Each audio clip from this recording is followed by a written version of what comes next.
My name is Lance Koonce. I'm a partner at Claris Law. I've been an intellectual property attorney for about 25 years. For the past 8 years, since 2015, I've spent a fair amount of time advising my clients and working on projects that involve the sort of intersection between intellectual property and blockchain technology. Obviously, the last 3 years or so has been primarily about NFTs. So I'm holding up in my hand a physical book. Hopefully most of us remember these. It happens to be a hardcover edition of The Hobbit by J.R.R. Tolkien. The first question I have is, do I own this book?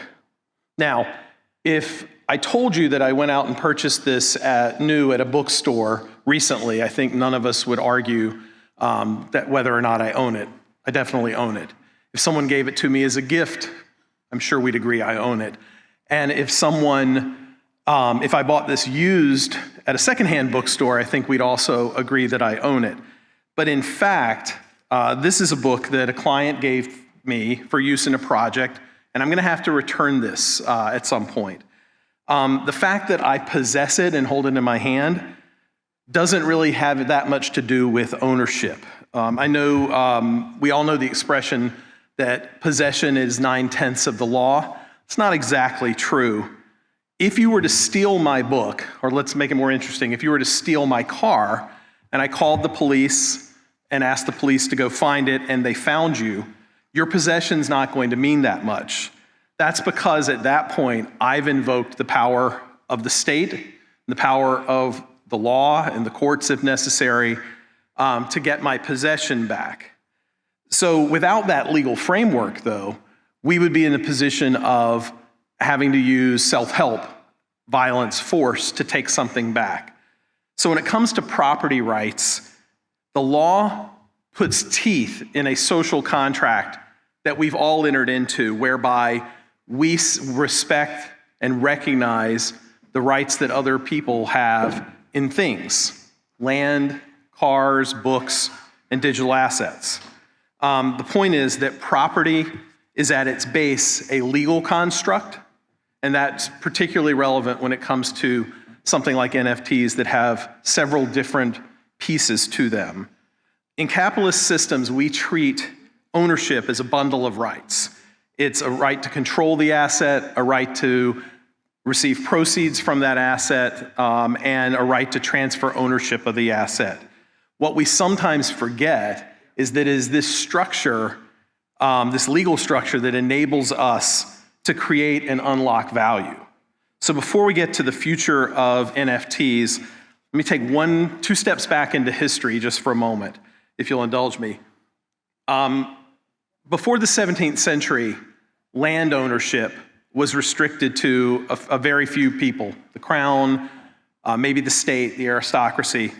That began to change in the 1700s, especially in places like the US, where individuals started to be able to own land. And by owning that property and being able to exclude others from it and to receive the proceeds from use of that land, individuals began to amass wealth, and it gave rise to a middle class. They began to open up capital markets and to use land as collateral for credit markets. So that's one example from history. Second example, IP ownership, and that's the one that's most relevant for NFTs today. Copyright law was a direct result of a technological innovation, and that was the printing press. The laws first protected printers, but also in the 1700s, in England and then later in the US, statutes were put in place, and it's in our Constitution, that authors have rights to control the works of authorship that they've created for a limited amount of time, and then that work goes into the public domain for the public's use. So in doing so, the concept of a property right in an intangible work of authorship, as opposed to the physical copy, was born.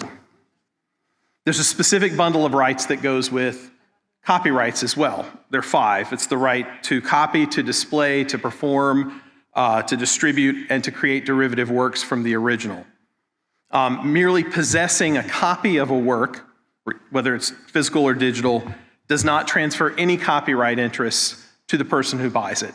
And we know that when you buy a piece of artwork that's hanging on a wall, you have the right to hang that physical piece and to do with it what you will, but you don't have the right to make copies of it and reproduce it. But licensing, which is what's developed from all of this bundle of rights, because copyright can be divided infinitely, licensing can be incredibly flexible. You can I can basically say, I'm giving you the right to perform this song that I composed on the corner of 42nd and 11th Avenue for 2 hours on May 13th. And you can break it up that way. And you can say, I've written a book, you can create a stage play from it only to be performed in France, and the rights revert after a couple of years. In any event, this is these rights that have been given to us through law, these copyright interests, arguably the entirety of the media and entertainment ecosystem owes its life, its existence to those rights. But the content, the revolution that started these centuries ago is not complete. And that's in particular because of a couple of things. There are imbalances between parties, misaligned incentives, and still the need for more advanced technology to make all of this happen in the most effective and efficient way. Individual creators for years have found themselves in an unequal bargaining position as to big companies, and then ownership has become concentrated in these siloed big companies. Then, as content delivery mechanisms and innovations arose, the large companies sometimes resisted those because of a fear of a loss of control. But at the same time, and that goes back to player pianos, but includes videotapes, peer-to-peer streaming, a lot of technologies. But at the same time, in the past 20 years or so, all of us have become, as we know, creators through innovations in content creation technology. And often our content creation is based on existing works that are out there by third parties. In any event, these days, most media and entertainment companies that I talk to and work with recognize that there is tremendous value in being more open in the licensing of their intellectual property. And so that's why I've spent so much time in the past few years working on NFT projects, sometimes on the side of smaller companies and startups, sometimes on the side of media companies. Creators still need ways not just to license out their content, but to license in pieces from others. And everyone needs to track all of these transactions in a granular, real-time way. So enter NFTs. An NFT is also a bundle of things. It is a blockchain record, as we know. It is a digital asset, and usually there are a contract or at least terms of sale that attach to it. So when I buy an NFT, I get a record of my purchase and ownership that I can show the world. I get a right to access and maybe download a digital file. And typically I get a limited license to copy or display the intangible work of authorship that's attached to or embedded in the physical object, or in this case, a digital file. But it's the license terms that really do the work. Possession of the blockchain token, or even of the digital file, does not give you the right to copy, to display, to do all of those things with the work, unless it says so in the license.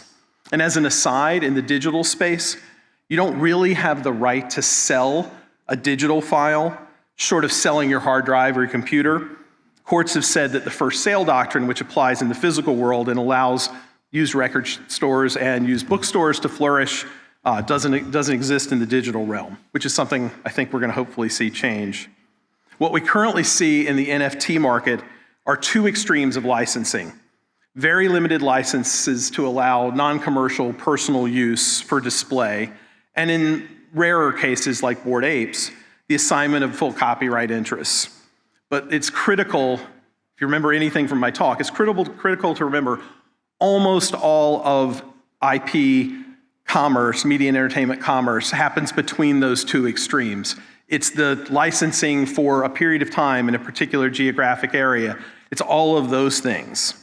The world I see coming in Web3 is one where NFTs are not just for one-to-one transfers of assets, but rather where an NFT becomes a vehicle for much more extensive licensing of content generally. Getting there is going to require rapid, customizable licensing of assets across platforms for a myriad of purposes. And with NFTs, the bones are there. And the bones are there to track the transactions at that granular level. But we need a few other pieces to fall into place. We need better, more flexible, multi-shareholder legal contracts allowing use of assets on many platforms. We need more sophisticated integration of key aspects of legal contracts into the code. And ultimately, we need AI and probably AI agents to handle negotiation of all of these contracts so that they happen in real time. And if we can do that and make the functionality available to individuals as well as big companies, I do think we'll see a revolution in intellectual property in the NFT space. Thank you.